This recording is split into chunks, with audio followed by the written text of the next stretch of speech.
Zombie Apocalypse.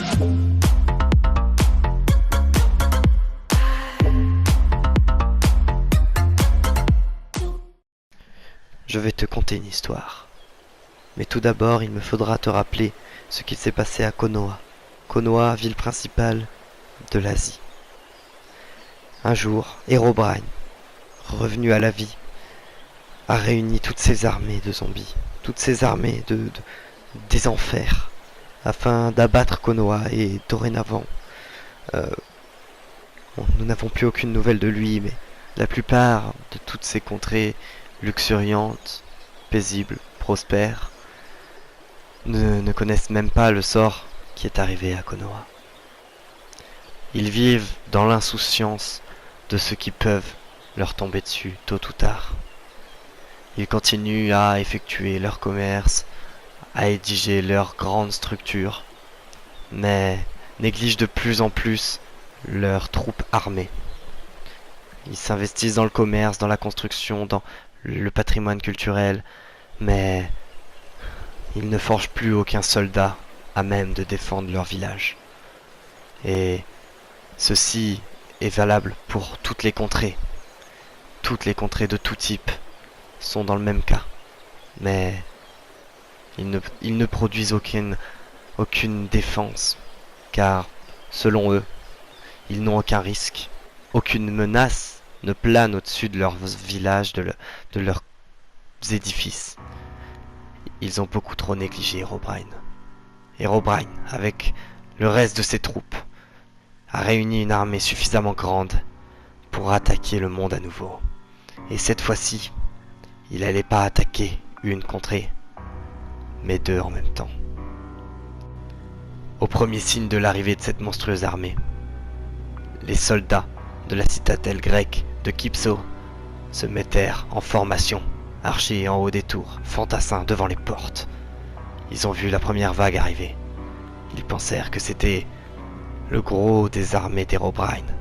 Ils combattirent vaillamment. Ils donnèrent tout ce qu'ils avaient. Certains moururent, mais la plupart réussirent à repousser les armées d'Herobrine qui battirent en retraite. Mais ce n'était qu'un début. Herobrine lança une seconde attaque avec des Maccabées beaucoup plus résistants et beaucoup plus nombreux. La citadelle ne tenut pas longtemps. Ils rentrèrent et elle tomba en à peine 2 heures. Ce fut une vision d'horreur. Les Maccabées mirent à feu et à sang toute la cité. La cité était totalement en ruine. C'était la fin de l'Empire grec, en si peu de temps.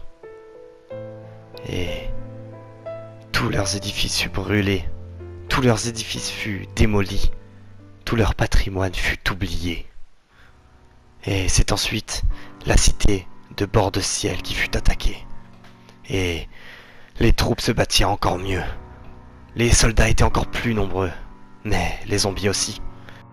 L'habileté des archers de bord de ciel et toute la force de leurs fantassins aguerris, une armée puissante. Ah, tout ça n'y a rien fait. C'était perdu d'avance.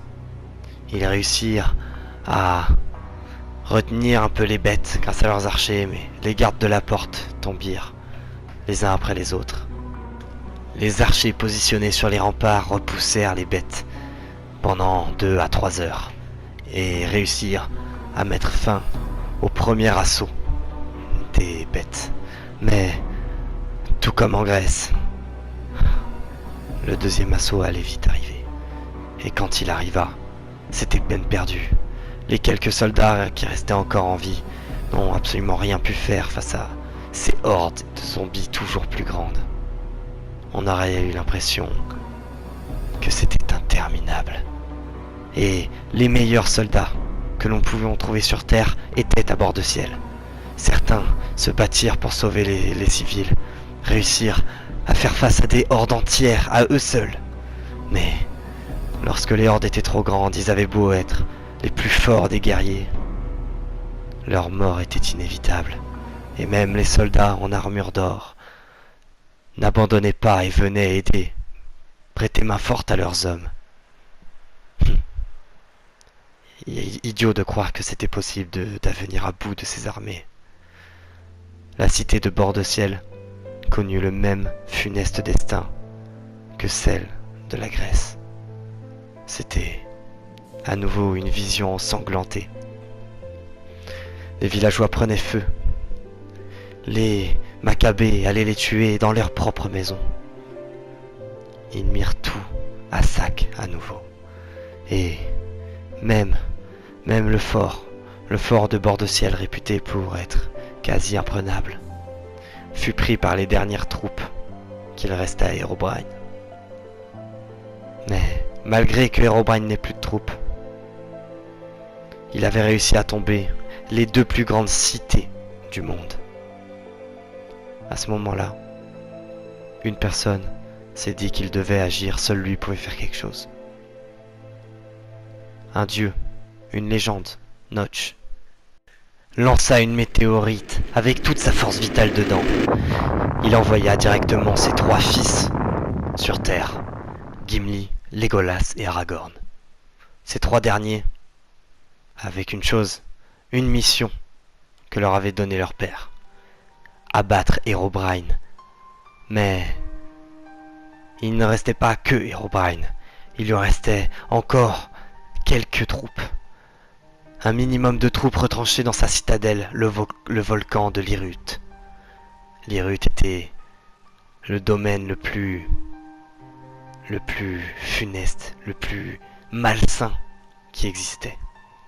Et c'est là-bas que les 3 fils de Notch allaient devoir en finir avec ce monstre.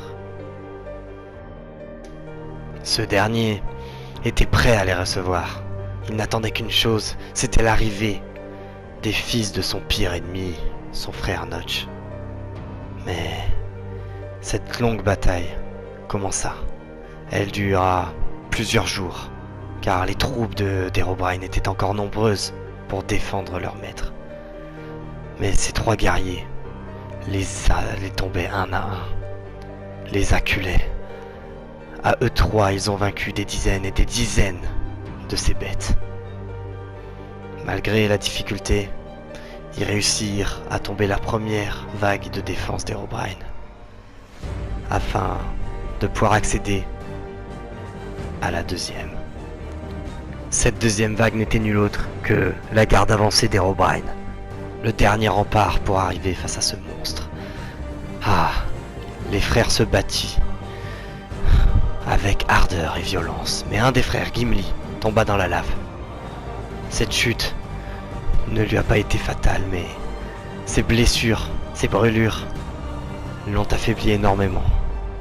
Et les 3 frères savaient que Hérobrine allait mettre toute sa force vitale dans un piège afin d'abattre les 3 frères. Gimli se porta volontaire. Il déclara que s'il allait seul dans le piège tendu par Hérobrine, ce serait la mort, mais que ses 2 frères n'auraient pas affaire à sa magie. Bon, Gimli mourut dans des sables mouvants infernaux. Il tomba dans les abysses. 1000 ans de torture. Ses 2 frères, désolés, fonça avec une hargne inévitable. Il fonça sur Hérobrine. Ce fut une bataille des plus spectaculaires. Nulle personne ne pourra voir une bataille aussi époustouflante à nouveau. Il combattit à 2 contre 1. Ils réussirent à mettre en déroute et à faire fuir Hérobrine. Mais c'est qu'après plusieurs heures de combat, au petit matin, que Hérobrine prit la flèche qui lui fut fatale et tomba dans les abysses de la lave. Maintenant, beaucoup de personnes pensent que Hérobrine est dorénavant mort et hante les maps des Minecraftiens des fils de Notch. Mais je n'y crois pas. Je ne peux pas croire que les 2 fils de Notch aient réussi leur mission. Je ne peux pas croire qu'il soit mort, malgré que nous l'espérons tous. Nous le verrons tôt ou tard, s'il revient ou pas. Mais les deux fils de Notch avaient réussi leur mission.